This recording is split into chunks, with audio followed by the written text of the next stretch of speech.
Bien-aimés dans le Seigneur, nous vous saluons dans le nom précieux de Jésus-Christ à travers le monde entier où vous vous trouvez, par ces moyens de la technologie que le Centre évangélique La Bannière met à notre disposition. Nous pouvons vous atteindre dans vos voitures, dans vos chambres, au salon, dans la cuisine, sur la rue, partout où nous nous trouvons. Ces technologies nous aident et les centres évangéliques La Bannière met à notre disposition ces canaux digitaux pour que nous puissions être une bénédiction pour vous. Gloire au Seigneur. Nous vous souhaitons la bienvenue en ces cultes des titres bibliques. Vous allez remarquer que nous n'avons pas fait un direct. Nous sommes en train de le faire de manière en différé parce que nous allons devoir effectuer un voyage pastoral et nous ne pourrons pas être sur place pour pouvoir faire un direct, raison pour laquelle nous vous communiquons ces titres bibliques à travers cette vidéo en différé. Bien, c'est le titre biblique du 24 mars 2021 et vous savez très bien que nous sommes en train de cogiter depuis le début de ce mois autour de ce thème, la grâce et le fonctionnement du cœur de Dieu à l'égard de l'homme. Nous sommes en train de voir depuis Genèse jusqu'à l'Apocalypse comment la grâce de Dieu a traversé les siècles et l'histoire de la Bible. C'est le même Dieu qui a été dans l'Ancienne Alliance et c'est le même qui est aussi dans la Nouvelle Alliance. Souvent nous avons l'impression, c'est ce que j'ai dit, qu'il y a un Dieu méchant et aussi un Dieu gentil. Négatif, c'est toujours le même Dieu. Nous allons prier pour commencer ce moment et recommander ces titres bibliques entre les mains du Seigneur. Père, nous te rendons grâce pour ce que tu as rendu cette journée du 24 possible. Nous te bénissons parce que mon frère et ma soeur est en train de nous suivre à travers ces moyens de la technologie. Nous te rendons grâce parce que nous aimons ta parole. C'est ce que nous avons dit le mercredi passé, que tu as donné une recette particulière à Josué pendant que nous pensions que tu allais nous demander autre chose que ce qui était aussi simple. Lire la parole nuit et jour et l'appliquer au quotidien serait pour lui le moyen par lequel il allait réussir. Et exactement, c'est ce qui s'est passé. Le grand Josué qui a remplacé l'incontournable Moïse a gagné aussi des victoires et a remporté son challenge. Père, nous voulons, à travers de ta parole, que tu nous aides à être éduqués, que ta parole puisse nous soutenir et que ta parole nous fasse énormément de bien dans le nom de Jésus. Amen. Bien, donc, vous qui venez tout juste aussi de nous rejoindre, je vous salue dans le nom de Jésus et je nous souhaite à nous tous la bienvenue en ces cultes des titres bibliques. Et si nous parlons des cultes, ça veut dire que c'est un moment où nous rendons à Dieu notre reconnaissance, notre louange, notre adoration et nous passons du temps dans la parole. Raison pour laquelle, bien aimés, nous avons 15 à 20 minutes où nous donnons à Dieu pour exprimer notre reconnaissance à travers la louange, à travers l'adoration, à travers l'expression de notre cœur. Un moment aussi où nous pensons dire à Dieu ce que nous ressentons au fond de nous, y égard à nos problèmes, à nos défis, à tout ce que nous avons comme challenge au quotidien. Raison pour laquelle, à travers cette musique, nous allons essayer ensemble de nous approcher du trône de sa grâce. Alléluia. Seigneur, merci pour ce moment, Jésus. Merci pour ce moment, Saint-Esprit, que tu as rendu possible. Saint-Esprit, nous sommes en ce temps de la fin où la soif de ta personne doit incarner chaque chrétien. Où la soif de te connaître doit être l'apanage de chaque chrétien. Où la soif de cogiter avec toi à chaque instant doit être les soucis primordiaux de chaque personne. Où la soif de te connaître, Saint-Esprit, mon Dieu, mon roi, doit être les soucis ardents, les soucis premiers de chaque personne. C'est le temps de la grâce, mais le temps aussi de la manifestation du Saint-Esprit. Oui, Saint-Esprit, c'est le temps où tu as été déversé de manière illimitée dans la vie des hommes et des femmes. Parce que Jésus nous a promis que vers la fin, il enverra le Saint-Esprit pour que le Saint-Esprit soit l'apanage des chrétiens, pour que le Saint-Esprit soit la raison de vivre pour chacun de nous. Saint-Esprit, nous t'adorons ce soir.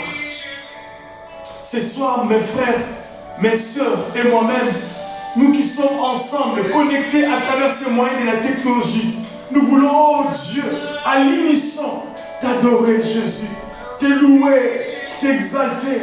Saint-Esprit, glorifie Jésus dans ma vie. Saint-Esprit, glorifie Jésus à travers ses ministères. Saint-Esprit, glorifie Jésus à travers la bannière.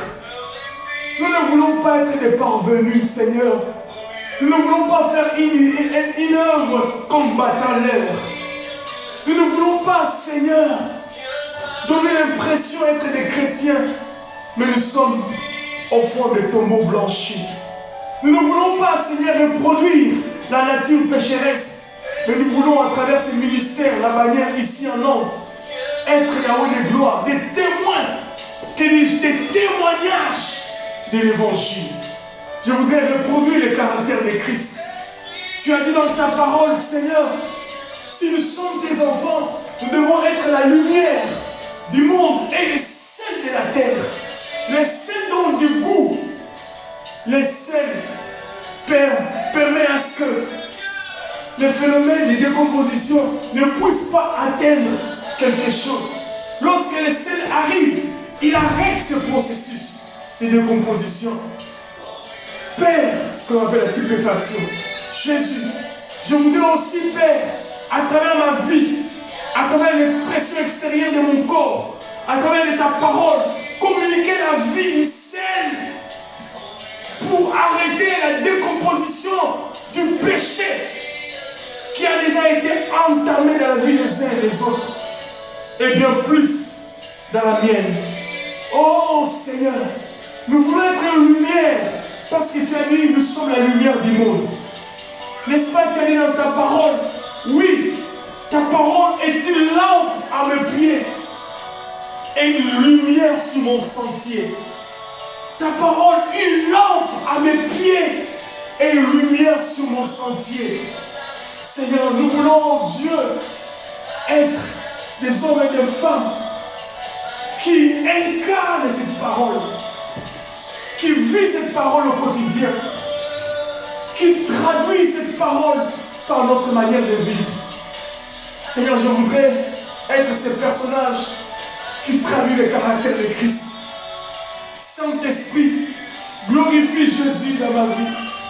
Saint-Esprit, l'être et le mouvement tout entier soient imprimés, imbibés de ta présence, Saint-Esprit.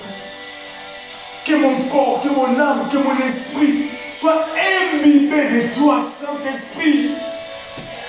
Oh Saint-Esprit, donne-moi les compétences, donne-moi les capacités, donne-moi les moyens, les ressources illimitées de ta grâce pour faire ta volonté, pour tenir, Seigneur, oh Dieu, devant ces pupitres, pour avoir toujours de quoi communiquer à ton peuple. Je voudrais m'attacher à la source illimitée de Dieu pour ne jamais être à court des ressources.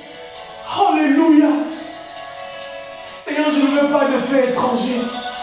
Je vais traduire les caractères de Jésus. Traduire le battement du cœur du Père. Alléluia. Par la puissance du Saint-Esprit, nous pourrons le faire. Saint-Esprit, Saint-Esprit, Saint-Esprit, Saint-Esprit. Jésus a dit au jour de sa chair, il est avantageux que je m'en aille. Si je ne m'en veux pas, le Saint-Esprit ne viendra pas non plus. Il faut que je m'en aille pour que le Saint-Esprit vienne. Saint-Esprit, viens dans ma vie, Saint-Esprit. Viens. Le centre évangélique de la manière Nantes a besoin de toi. Saint-Esprit, du premier jusqu'au dernier, nous avons besoin de toi. Oh Saint-Esprit, viens, viens à la manière, viens à la manière, viens à la manière. Touche-nous, Seigneur, touche-nous, Saint-Esprit. Touche-nous, Saint-Esprit. Touche mon frère, touche ma soeur. Saint-Esprit, nous voulons être comme c'est que tu veux que nous soyons. Nous voulons être toi. Je ne veux pas que cette parole reste au niveau de la Bible. Je voudrais que cette parole quitte la Bible et qu'elle vienne s'incarner dans ma vie, Seigneur. Je voudrais être Yahweh les blancs, oh Jésus, comme la pierre sur laquelle les doigts de Dieu avaient écrit la parole. Alléluia. N'est-ce pas, tu as dit dans ta parole, Seigneur, dans le livre d'Ézéchiel, que cette parole va quitter. La pierre va venir être imprimée dans nos cœurs. Seigneur, que les doigts de Dieu écrivent dans mon cœur. Que les doigts de Dieu écrivent dans mon cœur. Que les doigts de Dieu écrivent dans ma vie. Que les doigts de Dieu écrivent. Écris ce que tu veux que je sache. Écris ce que tu veux que je communique. Écris ce que tu veux que je dise. Écris ce que tu veux. Alléluia, Saint-Esprit. Merci, Saint-Esprit. Merci pour le manteau. Merci pour mon frère. Merci pour ma soeur qui est avec moi maintenant.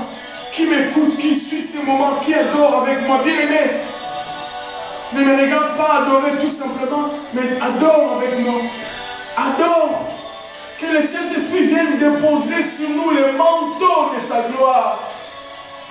Comme au jour où Élie est parti, le manteau est descendu sur Élisée. Ce jour-là, la Bible dit les disciples te regardaient disparaître sur la montagne. Et l'ange est descendu, il leur a dit, c'est Jésus qui vous voyait partir, reviendra de la même manière. Mais avant qu'il revienne, entre-temps, le Saint-Esprit est descendu comme le manteau d'Élie.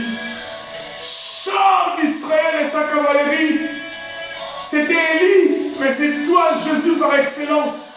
Tu es le char d'Israël. Fais descendre le manteau. Fais-nous descendre ton manteau qui est le Saint-Esprit. La Bible dit, tu étais rempli du Saint-Esprit jusqu'à la moelle épinière. En fait, j'essaie de paraphraser. Seigneur, tu étais rempli dans toute sa plénitude du Saint-Esprit.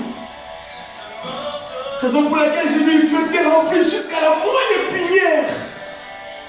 Aucun aspect, aucun espace, aucun endroit de ta vie n'a pas été touché par le Saint-Esprit. Fais pareil pour nous, Seigneur. Fais pareil pour nous par le manteau de ta puissance. Saint-Esprit, fais déposer le manteau du Saint-Esprit. Le manteau du Saint-Esprit. Seigneur, la responsabilité qui est la mienne, sur mes épaules, tu as déposé la charge de cette église. Qui suis-je, Seigneur? Qui suis-je? Je tremble, Seigneur, devant cette responsabilité. Je tremble parce que nous qui sommes des hommes et des femmes qui nous tenons devant ce pupitre, nous serons jugés plus que les autres. Seigneur Jésus, au-delà de cela, Père, nous pourrions aussi diriger les hommes et femmes vers l'enfer à travers les messages que nous pourrions annoncer. Si ce message est distancé de Christ, si ce message misère, le message réel de la croix. Apprends-moi à obéir à ta volonté. Apprends-moi à parler de ta part. Apprends-moi à vivre ta vie. Apprends-moi à traduire la vie imprimée de Zoé qui est en moi. La vie éternelle, la vie divine, la nature divine, la nature de Dieu, la personne de Dieu. Merci Saint-Esprit. Viens déposer, Saint-Esprit. Viens déposer dans la vie de mon frère. Viens déposer dans ma vie. Viens déposer dans nos vies, Seigneur, le manteau de ta gloire. Les manteaux de ta gloire. Les manteaux de ta gloire. Les manteaux de ta gloire. Les manteaux de ta gloire. Les manteaux de ta gloire. Saint-Esprit. Merci. Oui. Fouet de feu. Nous voulons voir ta gloire. Nous voulons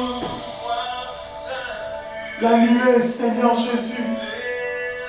Char d'Israël et sa cavalerie. Char d'Israël et sa cavalerie. Char d'Israël et sa cavalerie. Comme au temps d'Élysée, char d'Israël et sa cavalerie. Donne-nous les manteaux de ta gloire, les manteaux de ta personne, les manteaux. Char d'Israël et sa cavalerie. Alléluia. Baptise-nous du Saint-Esprit. Baptise ton peuple du Saint-Esprit. Touche tes bien-aimés. Touche mes soeurs, touche mes frères. Touche les membres de la bannière Jésus. Ceux qui sont malades soient guéris. Ceux qui sont en difficulté soient visités par toi. Ceux qui ont des problèmes de résidence, les dossiers soient approuvés. Ceux qui sont sur des voies sans issue, qui trouvent Yahweh de gloire, des sorties d'urgence. Ceux qui sont Yahweh de gloire dans des positions compliquées, difficiles à expliquer. Que tu leur donnes Yahweh de gloire la réponse. Jésus, voilà les lames de feu, Seigneur. Nous voulons voir ta gloire. Jésus, viens déposer, Seigneur. Nous voulons voir ta gloire. Oh Jésus, viens déposer, Seigneur. Nous voulons voir ta gloire. Shakabayo Shokoma Karabayenda. Rikondo Seke, Eka Mama, Inda Baba Koro, Enda Baba, Rika Maya Sakabayo Koro, Enda Baba. Alléluia. Nous voulons voir ta gloire. Nous voulons voir ta gloire. Nous voulons voir ta gloire. Nous voulons voir ta gloire. Nous voulons réellement voir ta gloire. Jésus, merci pour ta gloire. Merci pour ta gloire. Merci pour ta gloire. Merci pour ta gloire. Merci pour ta gloire. Merci pour ta gloire. Merci pour ta gloire. Oh Jésus, merci. La gloire du Seigneur. La gloire du Seigneur. La gloire du Seigneur. La gloire du Seigneur. Alléluia. La gloire, Jésus. Oui, bien-aimé. La gloire. Il mérite la louange. Il mérite l'adoration. Il mérite l'élévation. Il mérite. Parce que la Bible est dans les cieux, sur la terre et sous la terre. Personne n'est semblable à lui. Personne ne peut se comparer à lui. Personne ne peut s'égaler à lui. Il est Dieu. Alléluia. Rimaya baba kosho korekendaba. Rinda sakaroko no seke rekime ya baba. Rinda maya sakarabayondo. Alléluia. Merci Jésus. Merci Jésus. Merci Jésus. Merci Jésus. Merci Jésus. Merci Jésus. Merci Jésus pour l'œuvre de la croix. Merci Jésus pour l'œuvre de la croix. Merci Jésus pour l'œuvre de Jésus, le second Adam, qui est venu régler les problèmes du péché et qui est l'expression incarnée de ta grâce. Jésus est la traduction totale du cœur de Dieu. Merci Seigneur pour cela. Dans le nom de Jésus, nous avons ainsi prié. Et nous disons ensemble, Amen. Amen, bien-aimés dans le Seigneur. Waouh! Merveilleux moment dans sa présence. Je ne sais pas si vous zappez ces moments parce que vous voulez tout simplement écouter la parole. Ça n'engage que vous. Mais j'aime le Seigneur. J'aime l'adorer. J'aime sa parole. Et je l'aime aussi. Alléluia. Comme je l'ai dit souvent, bien-aimé, lorsque je rentre dans la parole, je me perds dedans. Alléluia. Je pense au docteur Manu. S'il est là, s'il m'écoute, s'il me voit un jour, eh bien je le salue. Il m'a appris comment disséquer la parole. Comment rentrer dans les Écritures. Avec ma Bible Scofield que j'avais achetée. Et difficilement je l'avais achetée. Beaucoup d'économies à l'époque. Je pense à mon frère Christian qui est aux États-Unis, qui m'a donné aussi la soif de lire la parole. Depuis, ces hommes m'ont boosté dans la lecture de la parole. Avec tout ce que nous avons aussi à la borne, la lecture annuelle de la parole, etc., nous aider. Mais précisément, j'étais devenu fou de la parole. Et c'est ce que je suis jusqu'à aujourd'hui. J'aime la parole. J'aime la parole. Et ce qu'il a dit, et je l'ai dit mercredi passé, il a dit à Josué dans 1:8, Josué chapitre 1er, verset 8, que ces livres de la loi ne s'éloignent point de ta bouche. Raison pour laquelle, bien aimé, vous qui acceptez de mettre de côté tout ce que vous avez comme occupation pour vous consacrer à étudier la parole avec nous, c'est un privilège. Et Dieu, du haut des cieux, est tellement heureux de voir que ses enfants aiment la parole, comme les chrétiens de Béret, qui aimaient la parole. Soyons comme des hommes et des femmes de Béret qui aiment la parole. Merveilleux Sauveur. Comme je disais au début, nous avons commencé notre voyage depuis le début du mois, donc nous avons 5 séances ce mois-ci, et je pense que nous allons finir, Dieu aidant. Nous sommes en train de décortiquer la parole dans le sens de pouvoir faire ressortir ou faire parler la parole dans la direction qui va nous conduire à découvrir le fonctionnement du cœur de Dieu à l'égard de l'homme. Donc, lorsque nous faisons parler la parole, nous voyons qu'à travers les Écritures, la grâce de Dieu a été le moyen par lequel Dieu a exprimé son caractère profond. Cela n'a pas empêché que Dieu soit à 100% juste, à 100% omnipotent, omniscient, omniprésent, infini, saint, ancien des jours, pierre angulaire, tout ce que vous voulez comme attribut de Dieu. Bannière. Dieu est notre bannière. La bannière veut dire étendard. La bannière veut dire Jésus-Christ. Lorsque Moïse a vaincu les Amalécites, dans Exode chapitre 17, 8 à 15, après cette victoire, il a dit Dieu est ma bannière. C'est lui qui donne la victoire aux ennemis. Et en hébreu, Adonai Nissi. Dieu est la bannière. Bien-aimé dans le Seigneur, tout ça, c'est l'expression de son cœur. Dieu défend notre cause, il nous donne des victoires. Pourquoi? Parce que sa parole ne change pas. Immuabilité de sa parole. L'immuabilité de sa parole. Selon Hébreux chapitre 6, verset 17 à 20, qui est notre thème de l'année. Bien-aimés, restons dans la parole. Embrassons la parole. Aimons la parole. Dieu nous fera énormément du bien.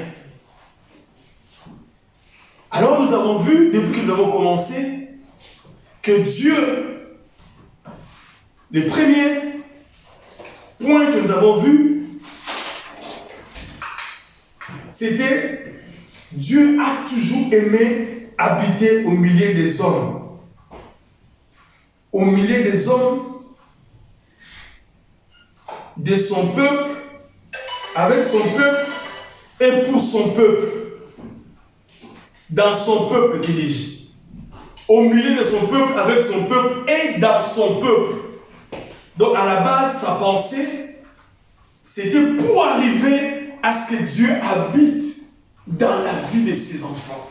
C'est ce que nous allons arriver à la fin comme notre point de chute.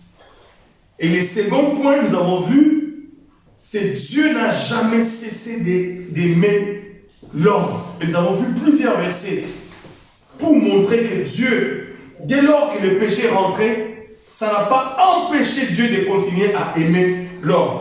C'est comme on dit en français, on ne peut pas jeter les bébés et l'eau du bassin avec. Non, on jette de l'eau et on garde le bébé. Donc Dieu cherche à jeter l'eau qui est infectée par le poison du péché. Pardon. Excusez-moi. Mais récupérer l'homme. Et nous avons vu que Dieu a demandé à l'homme de se distancer du jardin où se trouvait l'arbre de la vie pour son amour. C'était une expression de sa grâce. Pourquoi?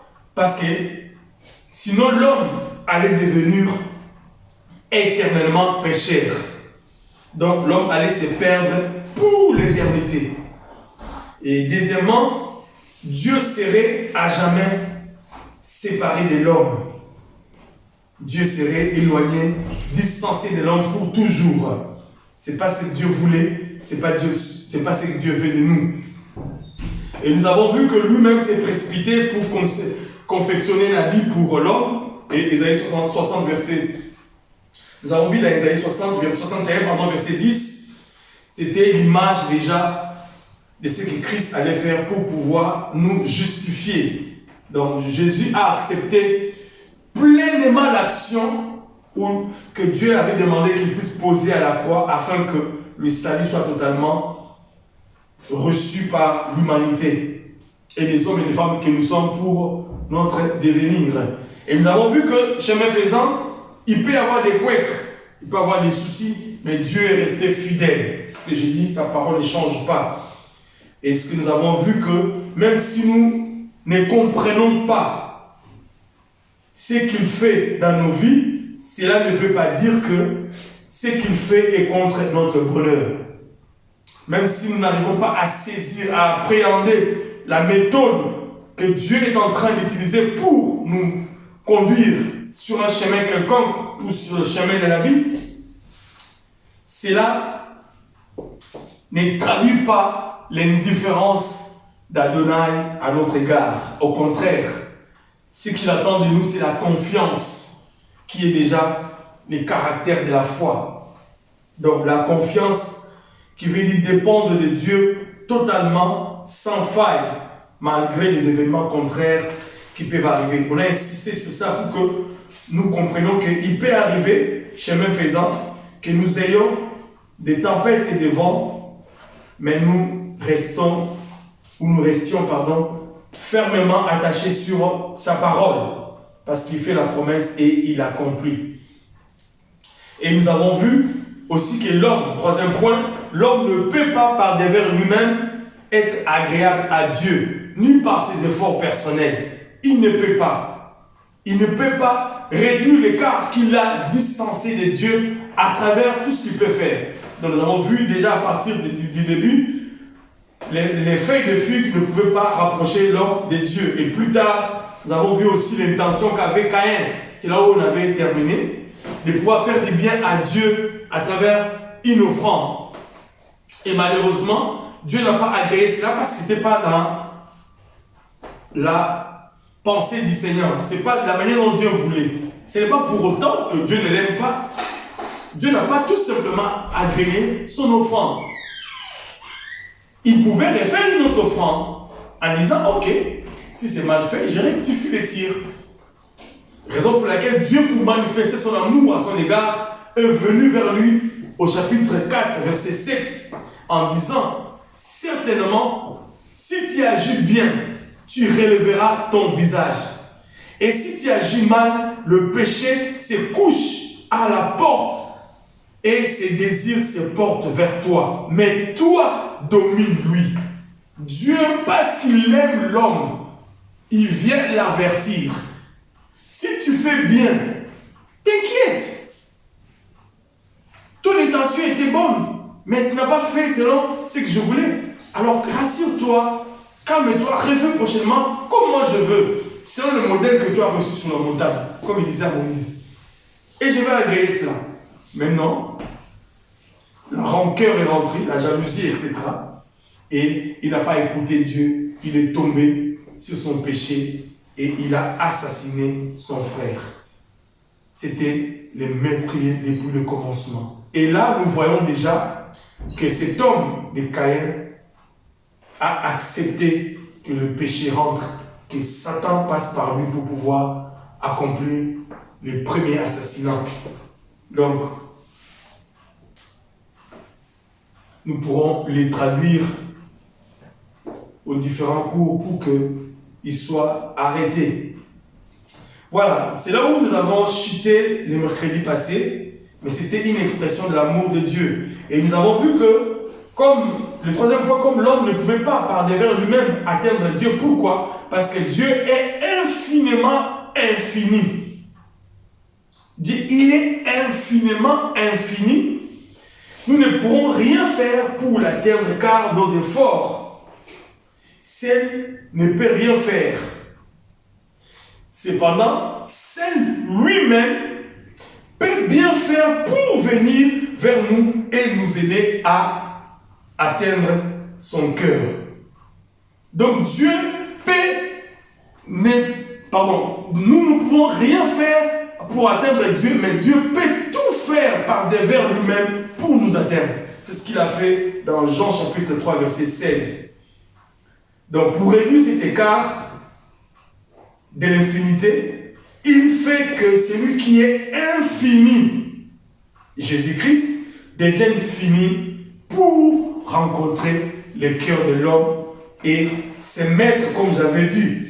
Dieu a résolu parce que lorsque le péché est rentré, Satan s'est interposé entre Dieu et l'homme. Et dès lors, il s'est mis au milieu, il y a eu cette distanciation. C'est ce que je disais, la distanciation n'a pas commencé avec la pandémie. En ce 2021, depuis les temps anciens, depuis la nuit des temps, il y avait cette distanciation. Donc le péché aussi était à la base de la distanciation sociale. Passez-moi l'expression. Mais Dieu, pour réduire la distanciation, il a permis que, comme je disais tantôt, pour réduire cet écart, cette distanciation, que l'infinité qui nous sépare de lui soit réduite par celui qui est infini en devenant fini. Et cet homme, maintenant, Jésus-Christ, fait homme, si Dieu fait homme, va s'interposer entre Satan qui est là et l'homme par la promesse faite à la femme que nous avons lue la fois passée et la souffrance qu'il a endurée à Golgotha. Voilà comment nous avons vu la façon dont l'homme pouvait faire. Et nous avons vu que la grâce s'est manifestée dans la vie de Caïn, mais hélas, il n'a pas saisi l'opportunité. Et nous continuons, nous allons lire les chapitres 6, donc nous étions au chapitre 4. Nous allons essayer d'aller maintenant un peu en kangourou, parce qu'on ne peut pas lire toute la Bible. Il y a la grâce de Dieu se manifeste dans toute la Bible. Et nous ne pouvons pas lire toute la Bible, nous n'allons pas terminer de toutes les façons. Même ce que nous essayons de faire, nous ne finirons pas. Et nous essayons tout simplement d'avancer petit à petit.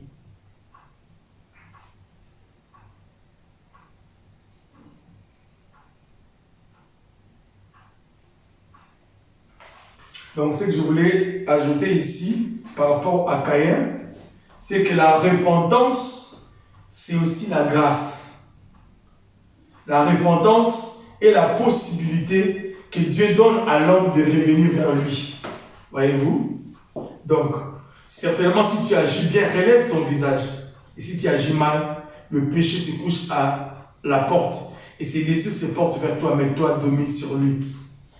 Donc, Dieu était en train de donner la possibilité à Caïn de pouvoir revenir vers lui. Mais hélas, le visage abattu, il s'est méconduit. Donc, il a commis l'irréparable. Donc, nous voyons qu'il y avait cette possibilité pour lui de ne pas faire de bêtises. Mais hélas.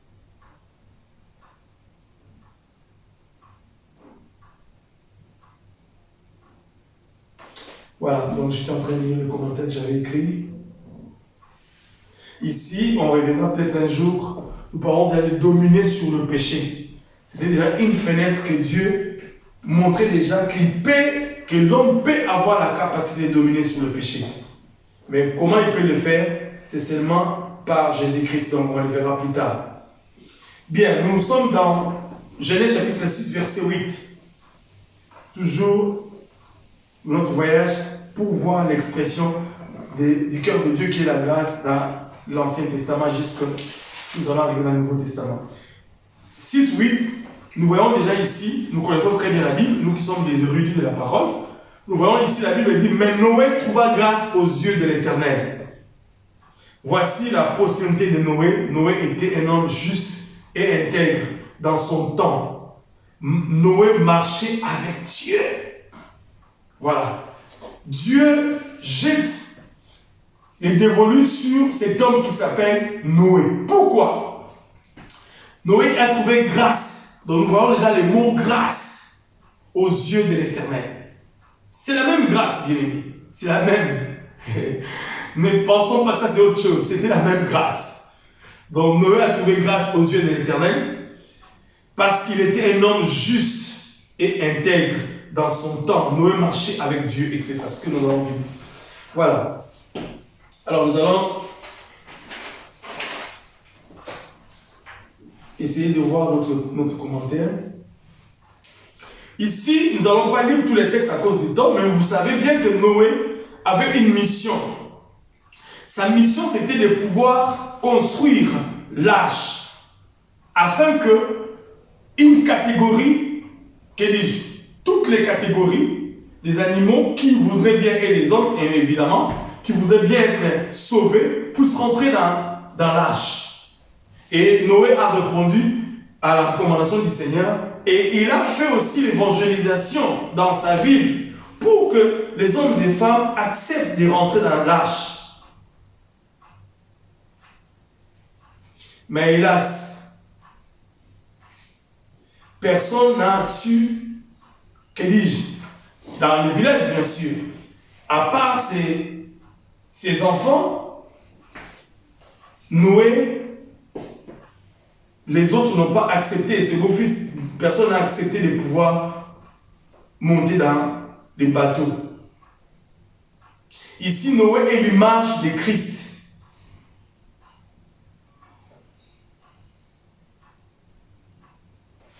Noé est l'image de Christ. Pourquoi? Parce que Noé a été utilisé par Dieu comme un moyen par lequel où Dieu allait sauver le monde. Noé était comme le second Adam. Que dis-je? Il jouait un peu comme le rôle d'Adam. Parce qu'il n'est pas vraiment le second Adam, parce que la Bible parle du second Adam. Pour rester dans la Bible, c'est Jésus-Christ. Mais il est le type, parce que voilà l'expression que la manière dont je dois le dire. Noé est le type d'Adam. Cette fois-là, lui avait reçu la mission de pouvoir sauver un grand nombre.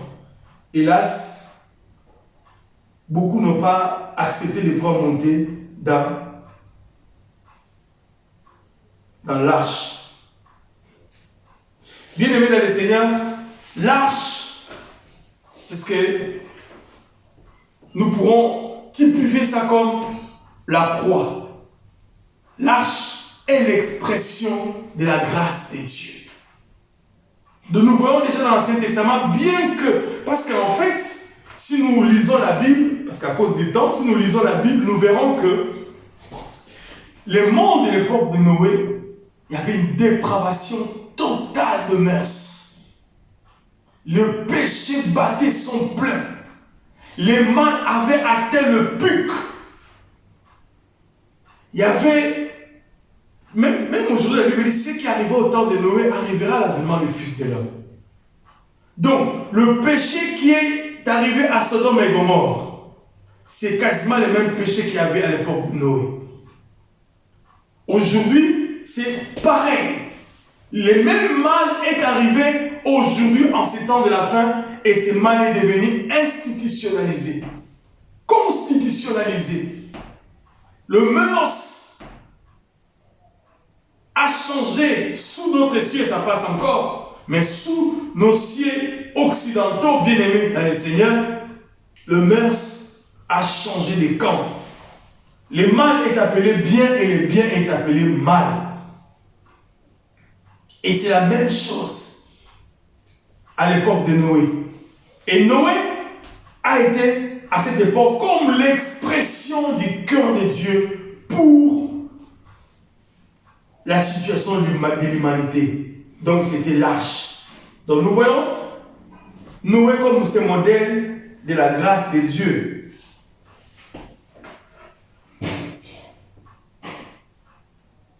Donc Dieu appelle un homme avec sa famille, préfigure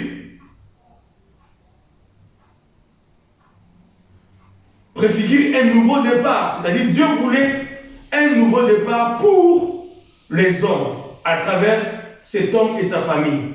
Noé est le type de Christ, type du nouvel Adam. Donc, passez-moi l'expression.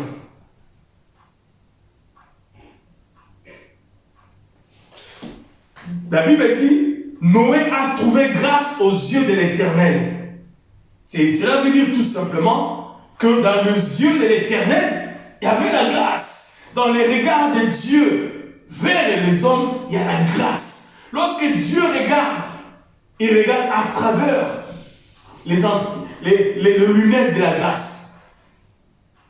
La colure qu'on met dans les yeux de Dieu, c'est la grâce. Bien aimé dans le Seigneur, Dieu utilise des paires de lunettes qui s'appellent grâce. Et cette grâce, c'est Jésus. Et c'est Jésus aujourd'hui, c'est à travers les sons de l'agneau. Quand Jésus nous regarde saint. Parce que ces paires de lunettes, c'est la grâce. C'est ce que Jésus est pour nous.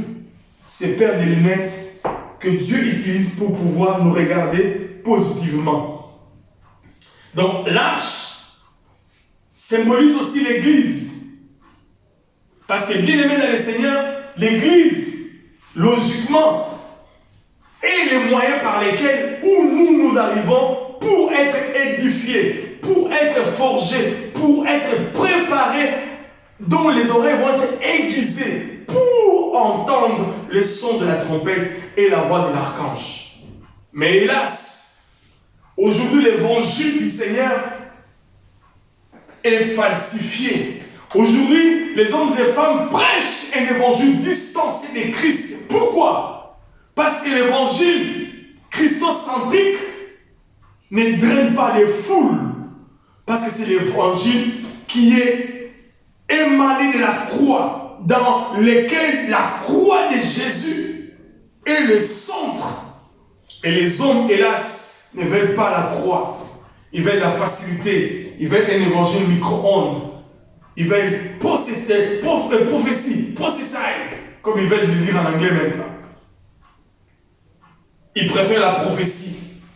Ils préfèrent je ne sais pas quoi, la révélation. Bien aimé dans les Seigneurs, la Bible dit dans le livre hébreu, je vais les lire. C'est très important. Et Saint-Esprit me fait parler ainsi. Je n'ai pas pensé à ça.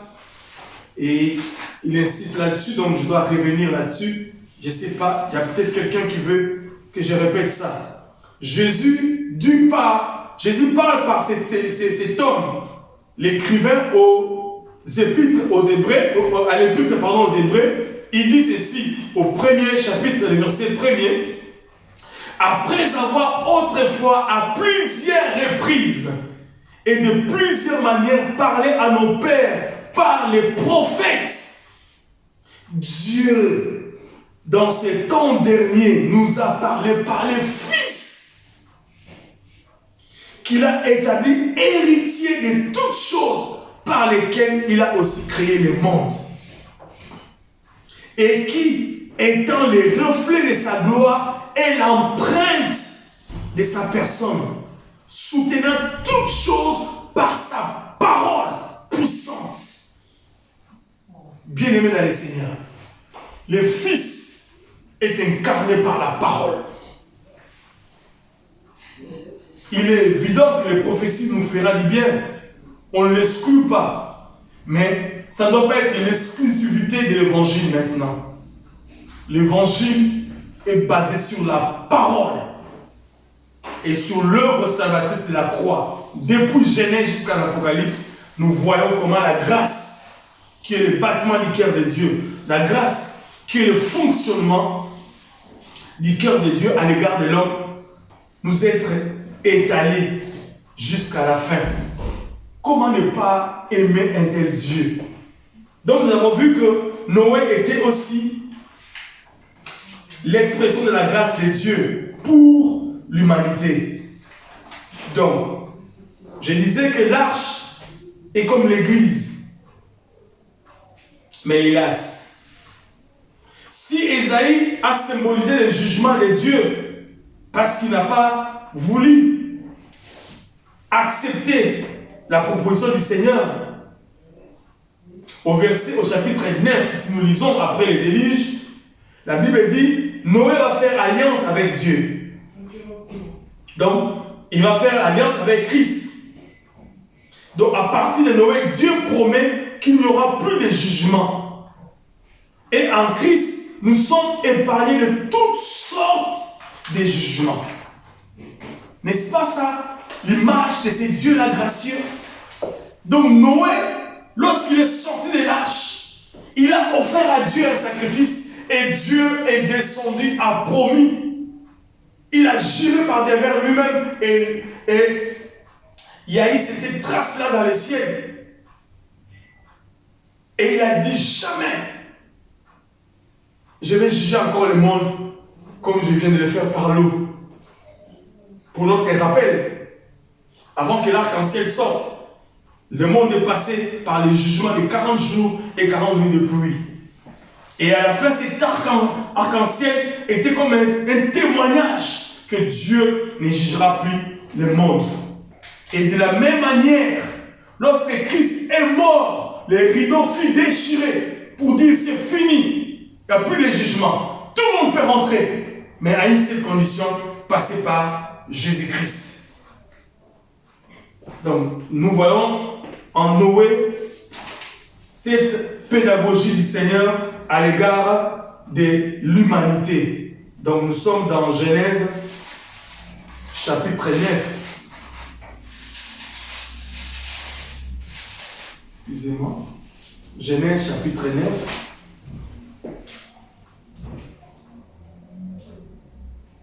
Verset 9, il dit, je prends à partir du verset 8, pour ne pas faire dire au contexte autre chose. Dieu parla encore à Noé et à ses fils avec lui en disant, voici, j'établis mon alliance avec vous et avec votre postérité après vous, avec tous les êtres vivants qui sont avec vous, tant les oiseaux que les bétails et tous les animaux de la terre, et ainsi de suite. Verset 11, j'établis mon alliance avec vous, aucune chair ne sera plus exterminée par les eaux du déluge, et il n'y aura plus de déluge pour détruire la terre. C'est-à-dire, lorsqu'ils sont sortis de l'arche, ils ont offert à Dieu un sacrifice et à travers lequel Dieu a fait alliance avec eux. C'est-à-dire, lorsque nous passons par la croix, nous passons par l'œuvre de Jésus-Christ, nous allons de l'autre côté et de l'autre côté, nous faisons alliance avec Dieu. Et Dieu dira, mon jugement ne tombera plus sur toi parce que à travers le lunette de l'œuvre de la croix que je te regarde. Bien-aimé, c'était le type ou les symboles que Dieu était en train de vouloir déjà que nous puissions comprendre, c'est cette grâce manifestée pour l'humanité. Donc la grâce a été visible par l'arc-en-ciel, symbole physique de l'alliance. Vous voyez, nous verrons ça plus tard, avec Abraham, il a fait une alliance avec la circoncision comme moyen physique. Donc Noé, il a fait alliance avec l'arc-en-ciel. Et Christ a été aussi un moyen par lequel où nous avons été circoncis. Mais cette fois-là, une circoncision spirituelle. Parce que Dieu est un Dieu d'alliance. Et c'était le type déjà de la relation que Dieu était en train déjà de vouloir construire avec l'homme. Voilà. Nous allons avancer rapidement parce que l'aiguille tourne. Je vais sauter un peu tout ça. Mais juste pour avoir juste une pensée. Nous voyons dans le tour de Babel, parce que le tour de Babel est arrivé aussi dans la Bible. Les hommes avaient le but, c'est-à-dire les hommes qui sont venus après Noé. Bien-aimé dans le Seigneur, le cœur de l'homme est toujours mauvais. Noé, sûrement, il est mort, il est parti. Nous sommes au chapitre 11. Le tour de Babel. Les hommes ont résolu, par devers eux-mêmes, de vouloir atteindre Dieu. C'est-à-dire qu'ils avaient l'intention d'aller vers Dieu par leurs propres moyens. Nous avons dit au départ que Dieu ne voulait pas que les hommes arrivent vers lui par devers eux-mêmes. Les hommes ne peuvent pas atteindre Dieu par leurs propres moyens. Mais voilà, le tour de Babel, ce tour a été construit avec quel but? Pour aller vers Dieu. Et Dieu a regardé, il a dit non, si nous laissons ces gens, ils vont continuer. Sûrement, ils ne vont peut-être pas arriver parce que Dieu est éternellement éternel. Il est infini, il est éloigné de nous de manière infinie. Vous voyez, lorsque nous avons été à l'école, nous avons un signe qu'on appelle l'infini. Donc, Dieu est infiniment infini. Donc, nous ne pourrions pas avoir un moyen physique que l'homme utilisait pour l'atteindre. C'était impossible. Mais les hommes ont résolu. Donc, nous voyons dans l'histoire des tours de Babel, ils disent au verset 4, chapitre 11, ils disent encore, alors bâtissons-nous une ville et une tour dont le sommet touche au ciel et faisons-nous un nom afin que nous ne soyons pas dispersés sur la face de toute la terre. Faisons-nous un nom. Voyez-vous bien aimé l'orgueil de l'homme. Oh, l'homme n'a jamais changé. Faisons-nous un nom. Bâtissons une tour, etc. Et la Bible dit, l'Éternel est descendu pour voir la ville. C'est-à-dire, ils ont bâti une tour. Je ne sais pas à quel niveau ils sont arrivés, c'est gratte-ciel.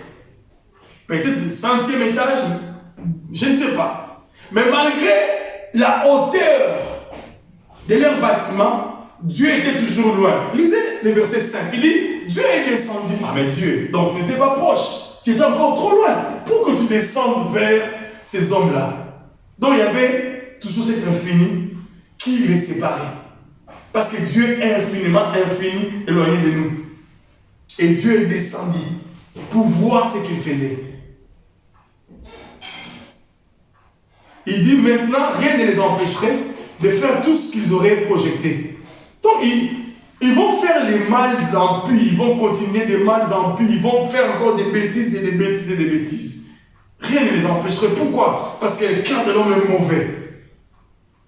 Je vais vous dire quelque chose d'important ici, peut-être vous serez étonnés. Et la Bible dit, Dieu a dit au verset 6, allons descendons.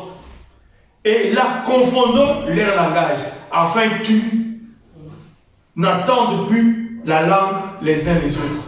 Donc, à partir de ce moment, il y a eu maintenant plusieurs langues. Donc, ici dans le livre de Genèse, Dieu s'est servi, voyez-vous, nous sommes en train d'évoluer.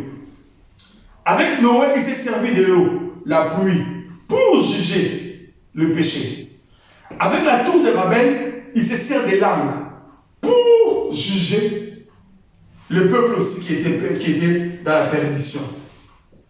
Et c'est pour cela à partir de ce moment, les hommes se sont dispersés parce qu'ils ne savaient plus s'entendre.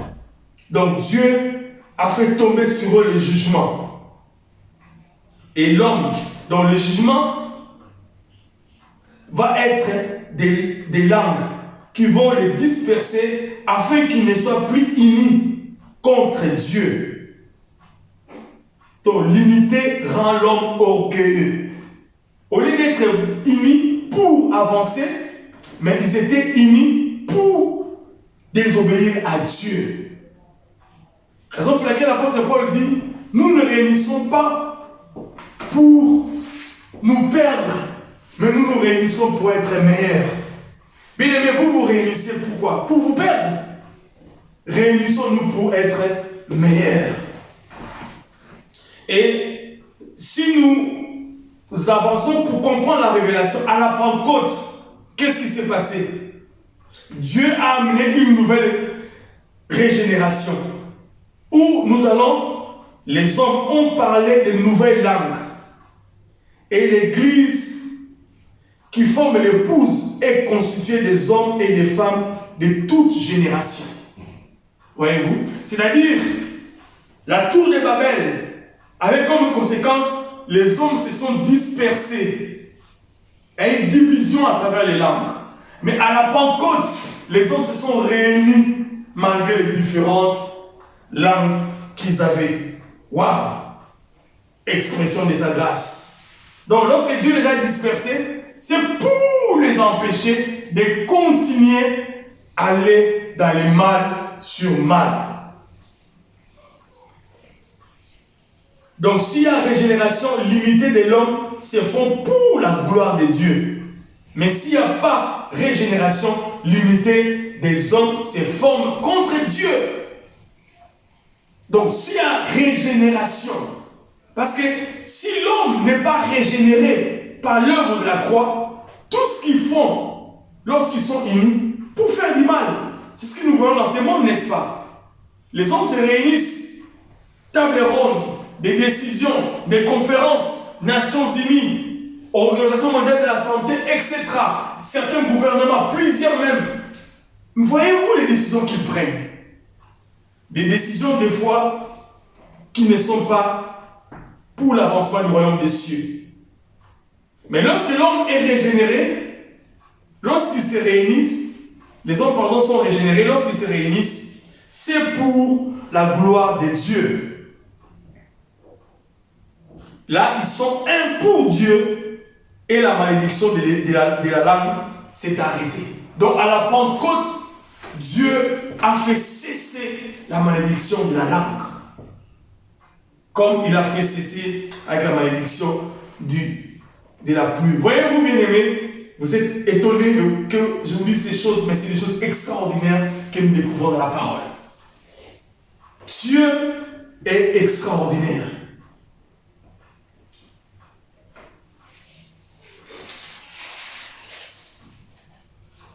Donc, je vais lire un verset.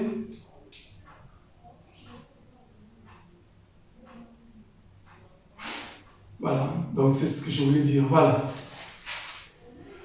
Et nous avançons, nous arrivons au chapitre 12. Nous allons terminer par ça parce qu'il nous reste juste quelques minutes. Pendant les 5-10 dernières minutes qui nous restent. Nous sommes au chapitre 12. Dieu va appeler un homme. Voyez-vous, nous sommes maintenant en train de voir comment Dieu manifeste sa grâce dans l'Ancien Testament. Dieu appelle un homme et cet homme s'appelle Abraham. Nous sommes au chapitre 12, verset 1er. L'Éternel dit à Abraham, va-t'en de ton pays, de ta patrie et de la maison de ton père dans le pays que je te montrerai. Je ferai de toi une grande nation et je te bénirai, je rendrai ton nom grand et tu seras une source de bénédiction. Je bénirai ceux qui te béniront, etc. Nous connaissons ce qui se passe. Donc depuis le commencement et malgré le comportement de l'homme et son incrédulité, le plan de Dieu ne s'arrête pas. Dieu continue toujours dans ce processus du salut qu'il a engagé depuis le commencement lorsqu'il a rhabillé Adam et Ève par la peau d'animal. Donc, nous voyons maintenant Dieu s'est choisi un homme qui s'appelle Abraham. Donc, depuis Abel, Abraham, nous voyons maintenant Abraham, car elle a été à la base de la relation, une relation de confiance, Abraham. Et Dieu choisit Abraham au milieu d'un peuple pollué, un peuple dans lequel Abraham vivait, où ils étaient des idolâtres. Dieu s'est choisi Abraham. Donc j'ai dit ceci dans mes notes.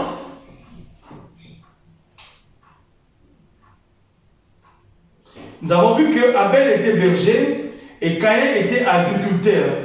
Cela veut dire que Caïn, pour se soumettre à Dieu, devait se soumettre à son frère aussi. Car c'est lui-ci, ou celui-là, ou celui-ci, qui devait pourvoir au sacrifice pour lui. Je sais pourquoi je dis ça, on reviendra là-dessus. Parce que Caïn était agriculteur et Abel était berger. Comment pourrais-je avoir un animal pour offrir à Dieu? C'est aller vers mon frère. Donc, la rébellion de Caïn était due au fait qu'il ne voulait pas se soumettre quelque part à son fils, à son frère qui devait pourvoir à son besoin d'animal pour l'édification ou pour offrir à Dieu. Et en cela, bien aimé, nous voyons que l'humilité, il manquait d'humilité devant Dieu. Bien sûr, sous-entendu, parce qu'on parle d'Abel, mais sous-entendu, c'est Dieu. Et ici, nous voyons, la foi n'est pas une œuvre, mais une intention. Le péché amène à la désobéissance et au manque de confiance aussi. Mais la foi, par contre, nous amène à nous unir à Dieu parce que nous développons une relation de confiance avec Dieu. C'est ce qui a été comme le soubassement de leur relation avec Abraham, bâti sur la foi. Et nous allons avancer avec Abraham, je pense, prochainement, pour ne pas abuser notre temps. Et lorsque nous voyons l'appel de Dieu à Abraham, nous allons découvrir, c'est ce que nous allons voir, nous allons découvrir petit à petit qu'à travers l'appel d'Abraham, Dieu commençait maintenant à vouloir s'ouvrir dans la pensée de recevoir de l'homme le service. Ça a déjà commencé par Abel, mais tout doucement, ça avance. Noé aussi a fait pareil, a offert à Dieu un sacrifice. Et Abraham, plus tard, c'est ce qu'il va devenir. Donc nous allons voir, à partir d'Abraham, comment Dieu est en train de faire injecter à travers la Bible la mission du sacrifice, dont le sacerdoce commence petit à petit à rentrer. Et ça va vraiment s'asseoir un peu beaucoup plus clair avec Abraham, et nous passerons maintenant à l'étape des sacrificateurs, à un exode, etc. Donc voyez-vous, donc Dieu est en train d'évoluer, parce que son but, c'est de pouvoir être avec l'homme, de vivre avec l'homme, de marcher avec l'homme. Et en définitive, son but ou l'amour de Dieu pour l'homme est que l'homme lui serve. C'est ça en fait le point que nous voulons toucher. Dieu veut que l'homme soit à son service, que l'homme le serve, pardon. Que Dieu agrée les services de l'homme. Maintenant, comment les servir? Nous devons les servir selon sa direction, selon ses principes. C'est pour cela que nous avons vu comment il a évolué. Voilà. Nous allons nous arrêter là aujourd'hui parce que nous continuerons sur cet élan le mercredi prochain. Bien. Nous allons prier pour terminer ces moments que nous avons commencé d'études bibliques. Père, merci pour ces instants que tu nous as aidés à voyager dans la parole. Pour voir à travers les patriarches, à travers la Bible, comment ton cœur s'est manifesté à l'égard des hommes.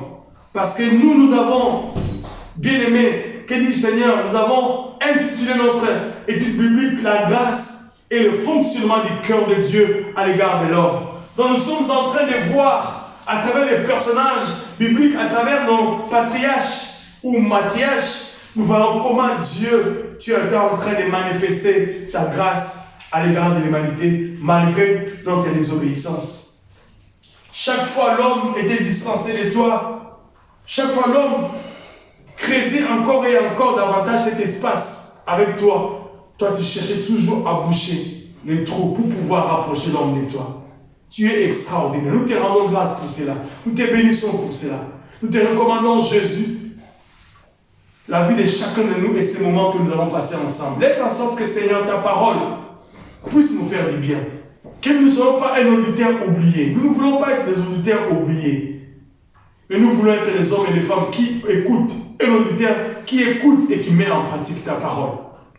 Parce que ta grâce n'a cessé de se manifester à l'égard de l'homme. Depuis Genèse, et nous évoluons jusqu'à ce que nous allons arriver dans le Nouveau Testament.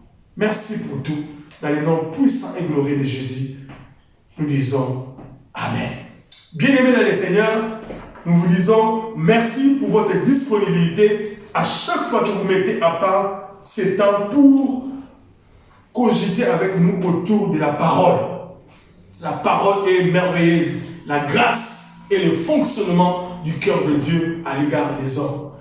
Nous sommes le centre évangélique La Bannière, comme vous voyez, une extension de l'église La Borde, ici dans la ville métropole de Nantes, et une église missionnaire du centre évangélique La Bannière Nantes, centre évangélique francophone La Bannière Nantes, qui nous a envoyé en mission ici pour faire avancer le royaume des cieux à travers cette extension ici dans la ville métropole de Nantes. Nous bénissons le Seigneur pour ce que vous êtes pour nous et nous croyons que nous sommes pour vous aussi une bénédiction. Voilà. Nous avons 3 activités dans la semaine. Une activité en présentiel, c'est chaque dimanche à partir de 11h jusqu'à 13h notre culte en présentiel. Contactez-nous et nous vous donnerons des coordonnées. Et nous avons des activités sur nos plateformes digitales. Donc, nous avons une étude biblique comme celle-ci où nous passons en direct sur Facebook. Et aujourd'hui, particulièrement à cause de mon voyage pastoral, quelque part dans une des villes dans ces pays, eh bien, nous la passons en différé.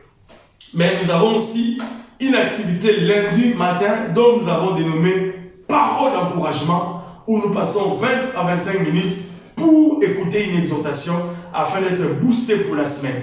Sur ce, nous vous annonçons à partir du mois d'avril et le mois de mai où nous allons commencer un carnaval de la parole. Nous allons devoir aligner des hommes et des femmes qui ont été dans notre ministère par notre parcours, des hommes comme des pères, comme des coachs, comme des mentors, comme des géniteurs dans les ministères, à l'instar du couple pasteur Dr Cécile et Marcel Bomboko, qui sont des géniteurs pour nous dans les ministères, des hommes et des femmes aiguisés dans la parole, plongés dans les Écritures, qui vont devoir être alignés tout au long du mois d'avril et du mois de mai pour nous exhorter à travers notre rubrique Parole d'encouragement. Donc préparez-vous et vous ne serez pas déçus. Ça va nous faire du bien, ça va nous booster pour notre foi chrétienne et préparer l'Église qui est l'épouse du Seigneur à la rencontre avec son époux. Que Dieu nous bénisse. Prions déjà pour cela et Dieu nous fera énormément de bien.